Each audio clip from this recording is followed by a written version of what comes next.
What would you say is the greatest teaching that you got from this book?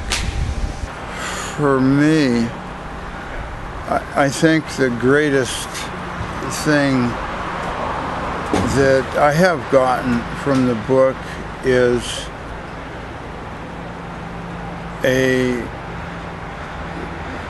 real sense of connectedness to the universe and to God, to realize that myself, I am a son of God. To say it is one thing, to hear it is one thing, but to actually know it, comprehend it, and begin to live it, and know that everyone I encounter as a son of God, you're talking about a piece of the Father that is beyond the comprehension of most people.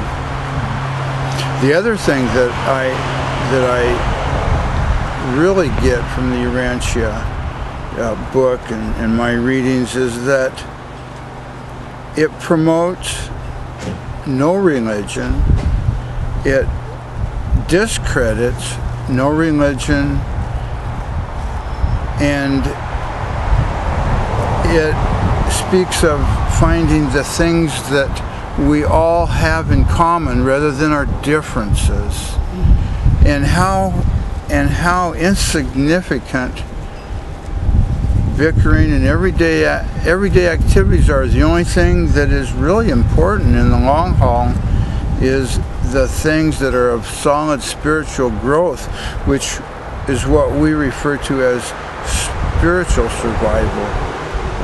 And if something has no spiritual potential or the potential of spiritual survival, then it's insignificant. I think for me, some of the greatest pieces is that what you said on finding out that the likenesses of all the faiths, it strengthened my faith and to believe there was something higher than this.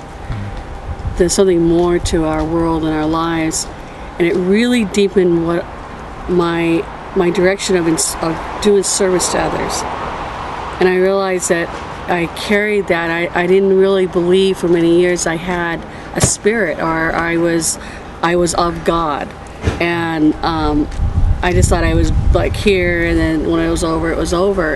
And what it's done for me is I realized that every day as I strive to the values I have, and the service and the selflessness, the things that we strive to be, it has deepened my understanding of how that is, especially in the prayer arena. You know, how to really tap into what prayer is and not about self. I love those parts. I love those parts, and I love that it's incorporated in my life. And I may not understand all of the Urantia. Some of it still is very over my comprehension at times. And yet I'll go back years later and read a section and say, wow, I understand that now.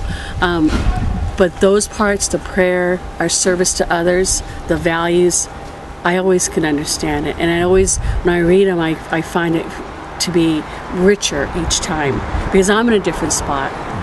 And I strive to be what the book is saying. This is where we want to go to be in the next Urantia world, to be with the Father. And I find myself striving there without even realize I'm doing it. It's just part of the life. So. Anything else you want to say, Gary? I know. The other thing that we have both gained greatly from it was the destruction of theological arrogance that drove me from organized religion, because each religion felt that it was arrogant in its own tradition, that you had to go and perform certain things, and these rituals were not necessary. Through the Urantia book, I learned that my relationship was with God, and my relationship was based on the service to His people, which were my brothers and sisters. And selfless service was the key to the whole thing. It was not religion. It was spirituality. And for couples, every day we ask the universe if it's possible if we could travel together for forever. We know that it's not always awarded, but we hope. We're best friends. That's great. Well, thank you both. Thank you.